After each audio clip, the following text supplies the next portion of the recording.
ஒரு efficient and எக்ஸலண்டான டீச்சராக என்னென்ன குவாலிட்டிஸ் தேவை? முதலாவதா, ஒரு ஸ்கூலுக்கு என்ன மாதிரியான டீச்சர் வேணும், அவங்களோட எதிர்பார்ப்பு என்னங்கிறத தெரிஞ்சுக்கோங்க.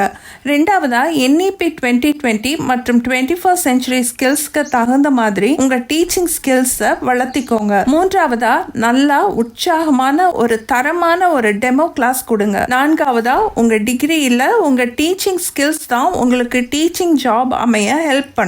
ஐந்தாவதா, டீச்சிங் ரிசோர்சஸ் அண்ட் ஆப்ஸ், இதை கேதர் பண்ணி அதை எப்படி யூஸ் பண்ணணும்னு கத்துக்கோங்க. ஆறாவதா, ஒரு நல்ல கிளாஸ்க்கு இங்கிலீஷ் ஃப்ளூயன்சி ரொம்ப அவசியம், அதை டெவலப் பண்ணுங்க. ஏழாவதா, சின்ன குழந்தைங்களுக்கு ஃபோனிக்ஸ் யூஸ் பண்ணி தெளிவா ஃப்ளூயண்டா இங்கிலீஷ் வாசிக்க இன்ட்ரெஸ்டிங்கா கற்றுக் கொடுங்க. உங்களோட டிகிரி சர்டிஃபிகேட் டிப்ளமோ சர்டிஃபிகேட் மட்டும் உங்களுக்கு டீச்சிங் ஜாப் வாங்கி தராது. எங்களோட ஸ்டெப்ஸ் டீச்சர் எஜுகேஷன், பாரத் சேவக் சமாஜ் மற்றும் ஸ்ரீவின்ஸுங்கிற அமைப்போடு இணைந்து அங்கீகரிக்கப்பட்ட மாண்டசரி மற்றும் பிரைமரி எஜுகேஷனோட டிப்ளமா மற்றும் அட்வான்ஸ் டிப்ளமா கோர்சஸ் கொண்டான பயிற்சிகள் கவுண்டம்பாளையத்தில் உள்ள ஸ்டெப்ஸ் டீச்சர் எஜுகேஷன் சென்டர்ல ஆங்கிலத்தில் நடைபெறும். இது உங்க டீச்சிங் ஸ்கில்ஸ் மற்றும் ஆங்கிலம் இம்ப்ரூவ் ஆக நல்ல வாய்ப்பு. மேலும் விவரங்களுக்கு ஸ்கிரீன்ல உள்ள நம்பருக்கு கால் பண்ணுங்க. நன்றி.